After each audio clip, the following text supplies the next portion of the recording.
오늘 함께 읽은 본문은 1절에서 7절까지이지만 21장의 내용으로 은혜를 나누겠습니다. 우리는 신앙생활을 오래 하다 보면 원칙이 생깁니다. 지켜온 전통도 있고 우리 가정의 규칙도 있고 교회 안에서의 관례도 있습니다.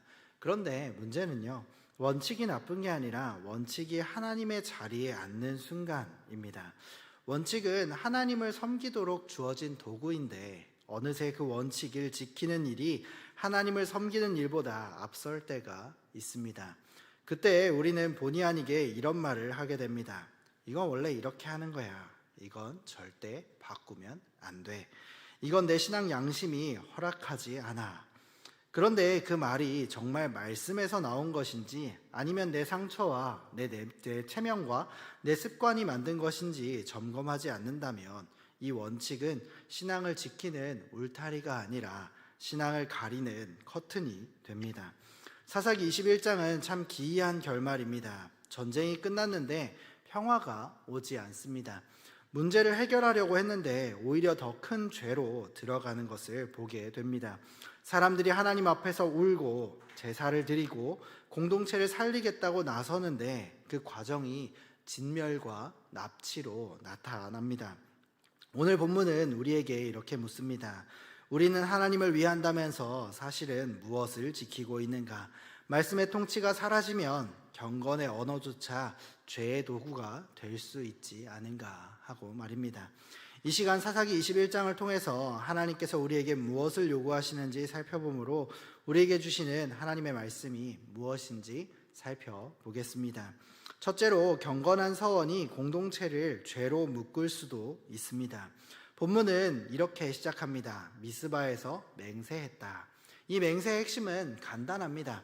우리는 딸을 베냐민 사람에게 아내로 주지 않겠다라고 하는 것이죠. 겉으로 보면 아주 단호한 결단입니다. 죄와 타협하지 않겠다라고 하는 결기처럼 보입니다. 그런데 여러분, 이러한 서원이 언제나 믿음의 증거는 아닙니다. 서원은 믿음을 드러낼 수도 있지만 믿음이 없음을 드러낼 수도 있습니다. 왜냐하면 서원은 하나님께 더 순종하기 위한 길이 될 수도 있고 내 감정과 분노와 체면을 거룩이라는 이름으로 고정하는 장치가 될 수도 있기 때문입니다. 이스라엘은 베냐민 지파의 큰 죄를 보고 분노했습니다. 그 분노 자체는 이해할 수 있지요. 그러나 그 분노는 언제나 위험합니다. 분노는 쉽게 정의라는 옷을 입고 쉽게 거룩이라는 깃발을 듭니다. 그리고 그 깃발 아래서 우리는 내 마음을 점검하는 일을 멈추게 됩니다. 나는 의로운 편이니까 나는 안 틀릴 거야. 틀리지 않을 거야. 이 확신이 생기는 순간 우리 안에 죄는 가장 편안해집니다. 성경은 여러 곳에서 성급한 맹세와 서원이 얼마나 위험한지를 보여줍니다. 사사 입다의 서원이 그랬고 사울의 맹세가 그랬습니다. 서원 그 자체가 문제라기보다는 서원이 하나님께 대한 순종을 대신할 때가 바로 문제가 되는 순간입니다. 이스라엘은 울고 제사를 드리면서도 계속 이런 고민을 합니다. 우리가 맹세했으니 줄 수는 없고 그러면 어떻게 베냐민 사람들에게 아내를 얻게 할까? 여기서 이미 중심이 바뀌었다는 것을 보게 됩니다. 하나님께서 기뻐하시는 회복이 무엇인가가 아니라 우리 맹세를 깨지 않고 목표를 달성하는 방법은 무엇일까라는 것으로 바뀌게 된 것이지요. 하나님을 찾는 것처럼 보이지만 실제로는 내 결정을 지키는 방법을 찾는 것입니다. 신앙의 언어로 말하지만 사실은 내 체면과 내 입장을 지키는 것입니다. 우리는 기도하면서도 마음속에 이미 결론을 내려놓을 때가 있습니다. 하나님, 제가 기도하는 대로 제 뜻대로 되게 해주세요. 하나님 뜻에 나를 맞추는 게 아니라 하나님께서 나에게 맞춰주세요. 저 하나님의 자녀니까 자녀가 기도하는 그 기도 들어주실 수 있잖아요 라고 하면서 말이죠. 그리고 그 뜻을 하나님의 뜻처럼 포장할 때가 있습니다. 18절에 가면 저주의 조항이 붙는데요. 딸을 베냐민 사람에게 아내로 주는 자는 저주를 받으리라 라고 말씀합니다. 이 저주가 죄를 막는 울타리가 되면 참 좋겠습니다. 그런데 죄를 막는 울타리가 되지 못하고 오히려 죄를 우회하게 만드는 기술이 됩니다. 주면 저주를 받으니까 주지 말자. 대신에 그들이 빼앗아가게 두자라고 말이죠. 이것이 21절과 22절의 논리로 이어지는데요. 세번역 성경은 이것을 더욱더 분명하게 드러냅니다. 당신들이 스스로 준 것이 아니니 맹세를 어긴 것도 아니다 라고 말이죠. 여러분 참 무섭지 않습니까? 거룩을 지키기 위해라고 말하면서 사실은 죄에 대한 책임을 피하는 면책 논리를 만드는 것입니다. 사람은 죄를 짓고도 스스로를 의롭다고 여기고 싶어 합니다. 그래서 죄의 방식을 바꾸는 게 아니라 죄를 설명하는 문장을 바꾸어 버립니다.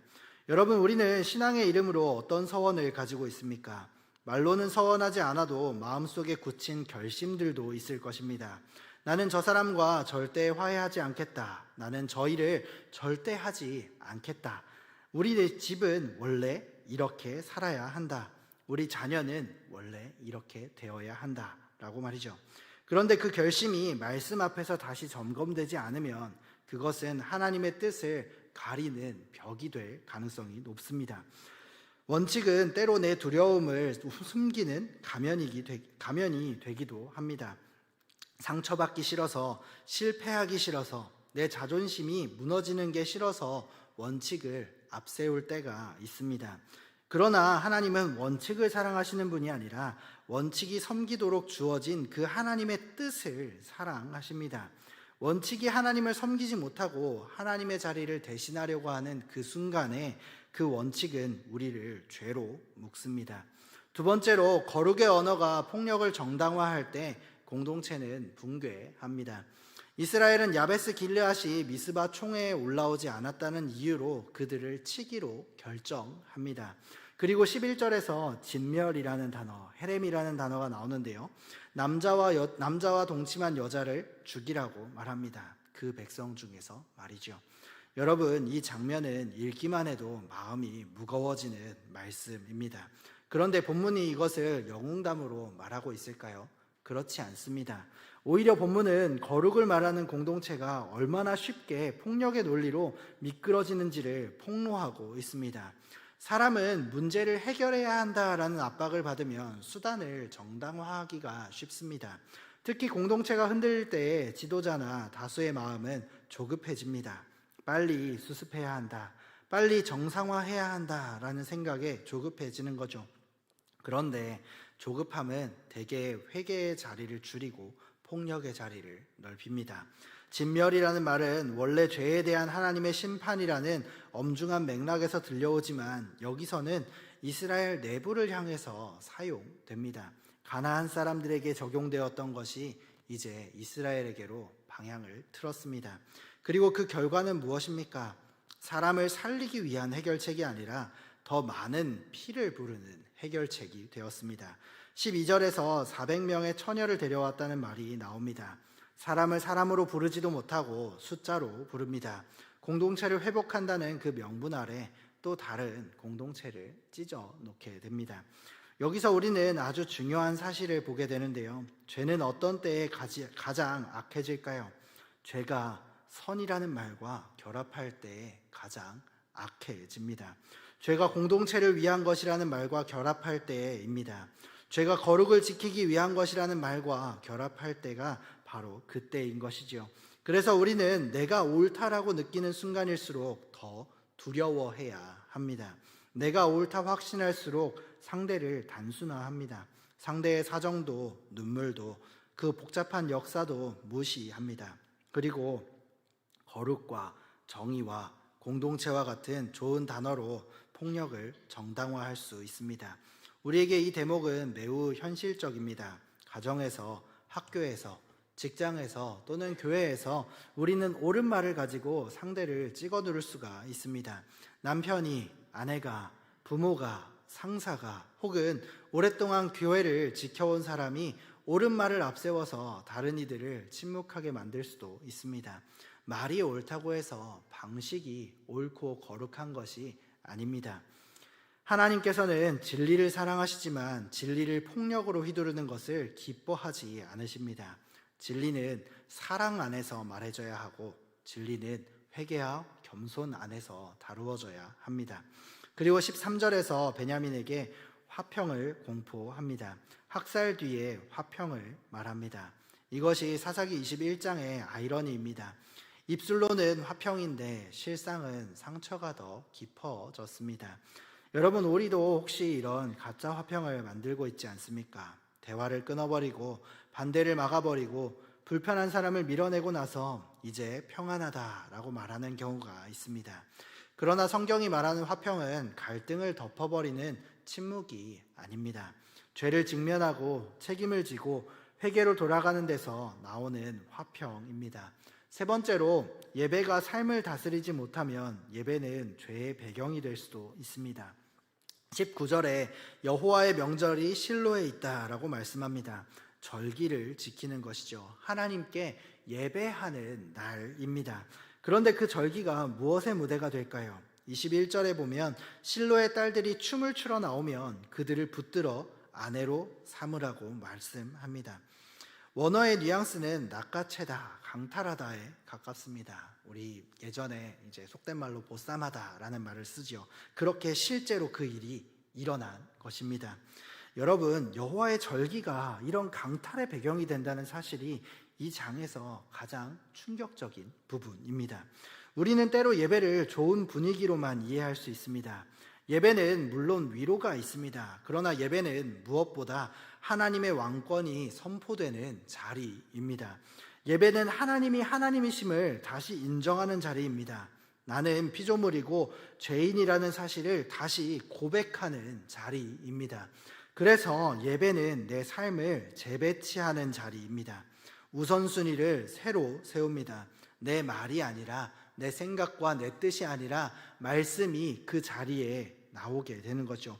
말씀을 기준으로 살게 되는 것입니다. 그런데 예배가 이런 다스림을 잃어버리면 어떻게 될까요? 예배는 내 죄책을 잠시 누그러뜨리는 배경음악이 될 수 있습니다. 그래도 나는 예배를 드렸으니까, 그래도 나는 교회에 다녀, 그러니까 나는 괜찮아 라고 말이죠. 그런데 그 말이 내 삶을 바꾸지 않으면 예배는 거룩을 낳는 자리라기보다 거룩의 언어로 죄를 가리는 자리로 변질될 수 있습니다. 22절에서 장로들은 아비나 형제가 항의할 때 어떻게 답할지까지 알려줍니다. 우리에게 은혜를 베풀라. 너희가 준 것이 아니니 죄가 없다. 여기에 있어서 세번역은 조금 더 또렷하게 이야기하는데요. 당신들이 스스로 준 것이 아니니까 맹세를 어긴 것도 아닙니다 라고 말합니다. 여러분, 은혜라는 단어가 이런 데 쓰입니다. 은혜가 무엇입니까? 은혜는 죄를 가볍게 덮는 말이 아닙니다. 죄를 직면하게 하고 회개로 이끄는 하나님의 선물입니다. 은혜는 책임을 지우는 것이 아니라 책임을 지되 절망하지 않게 하는 능력입니다. 그런데 이 본문에서는 은혜가 정의를 지우는 도구가 되었습니다. 예배의 자리, 은혜의 언어가 죄의 면허증이 되어버린 것입니다. 사사기 21장은 교훈적인 결말이라기보다는 절망의 기록처럼 보입니다. 서원을 지키려다가 폭력이 나오고 공동체를 살리려다가 더 큰 상처를 내었습니다. 그런데 이 결말이 우리에게 말하는 핵심은 한 가지입니다. 사람은 스스로를 다스릴 능력이 없다는 사실이죠. 그래서 성경은 마지막에 딱 한 문장으로 말합니다. 그때에 이스라엘의 왕이 없으므로 사람이 각기 자기 소견에 옳은 대로 행하였더라. 성도 여러분, 이 말은 단지 정치 제도가 없었다는 말이 아닙니다. 말씀의 통치, 하나님의 다스림이 그들의 삶에서 빠졌다는 뜻입니다. 그래서 사람들은 거룩을 말하면서도 거룩하게 살지 못했고 은혜를 말하면서도 정의를 무너뜨렸습니다. 여러분, 나이가 들수록 더 강해지는 게 있습니다. 경험과 방식과 자존심, 그리고 내가 옳다는 확신입니다. 그런데 본문은 말합니다. 하나님께서 우리를 다스리지 않으면 내가 옳다는 확신이 공동체를 무너뜨릴 수 있다고 말입니다. 그러므로 복음은 우리를 이렇게 부릅니다. 자기 소견에서 내려오라고 말이죠. 말씀의 통치 아래로 들어오라고 말씀합니다. 주님 앞에서 이렇게 고백하라고 말씀하는데요. 주님이 내 왕이십니다. 내 말이 아니라 주님의 말씀이 나를 움직이게 하여 주옵소서라는 고백이지요. 이 고백이 우리의 고백이 되기를 바랍니다. 그렇다면 참된 왕은 누구십니까? 우리는 사사기의 어둠을 지나서 성경 전체의 빛을 통해서 볼 필요가 있습니다. 하나님께서는 단지 인간 왕을 세우는 것으로 끝내지 않으셨습니다. 우리의 마음을 진짜 다스리시는 왕, 죄를 꺾고 의를 세우시는 왕을 보내주셨습니다. 우리는 그 왕을 예수 그리스도께서 그렇게 되셨다고, 그 왕이 바로 예수님이심을 우리가 발견하게 됩니다. 예수님 안에서 우리는 하나님께서 왕이시고 우리가 백성이심을, 예수님만이 참 왕이심을 보게 되는 것이지요. 그분은 폭력으로 공동체를 세우지 않으셨습니다. 오히려 자기 몸을 내어주심으로 공동체를 살리셨습니다. 사람을 숫자로 세지 않으시고 한 사람 한 사람을 이름으로 부르십니다. 그리고 거룩을 말로만 선포하지 않으시고 십자가에서 거룩과 사랑과 공의를 함께 이루셨습니다.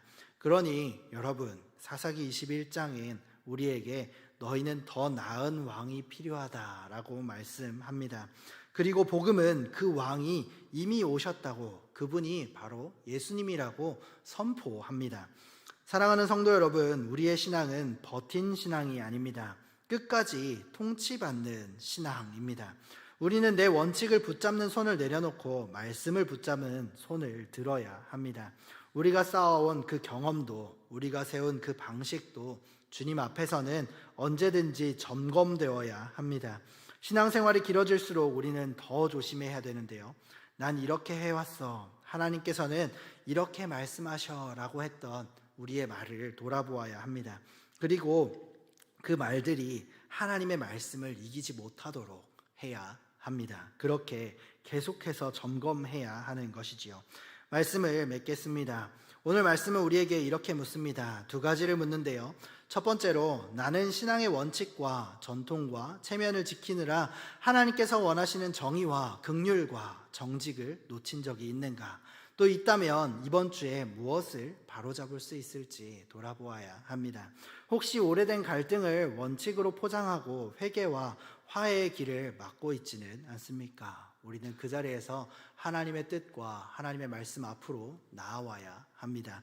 두 번째로, 예배는 삶을 바꾸고 있습니다. 내 예배는 삶을 바꾸고 있는지 돌아보아야 합니다. 아니면 내 죄책을 덮는 배경이 되고 있는지도 살펴야 합니다.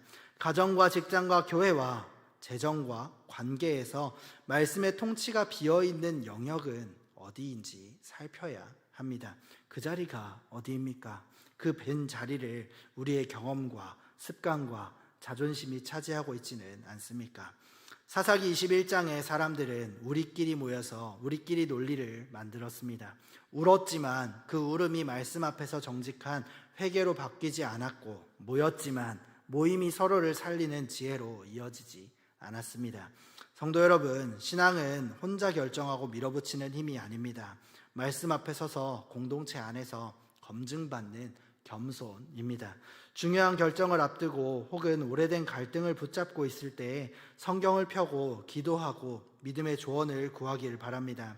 내가 옳다는 확신을 잠시 내려놓고 주님, 무엇이 주님의 뜻입니까? 묻기를 바랍니다. 주님은 완벽한 사람을 찾지 않으시고 다스림 받는 사람을 세우십니다. 그리고 오늘 바로 한 가지 그 실천을 정해보기를 바랍니다. 아직 정리되지 않은 그 무언가가 있다면, 그리고 내가 가지고 있는 그 내 생각, 내 소견, 내 경험, 내 자존심, 그 어떤 것이 있다면 그것을 내려놓고 말씀 읽고 또 말씀 앞에 엎드려서 순종하며 나아가기를 바랍니다. 그리하여서 자기 소견의 왕좌, 나의 소견의 왕좌를 무너뜨리는 우리 모두가 되기를 바랍니다.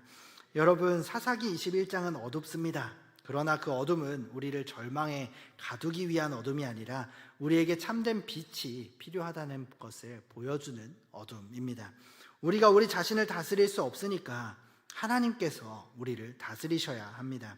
우리가 우리 원칙으로 공동체를 살릴 수 없으니 주님의 말씀으로 우리 공동체가 다시 세워져야 합니다.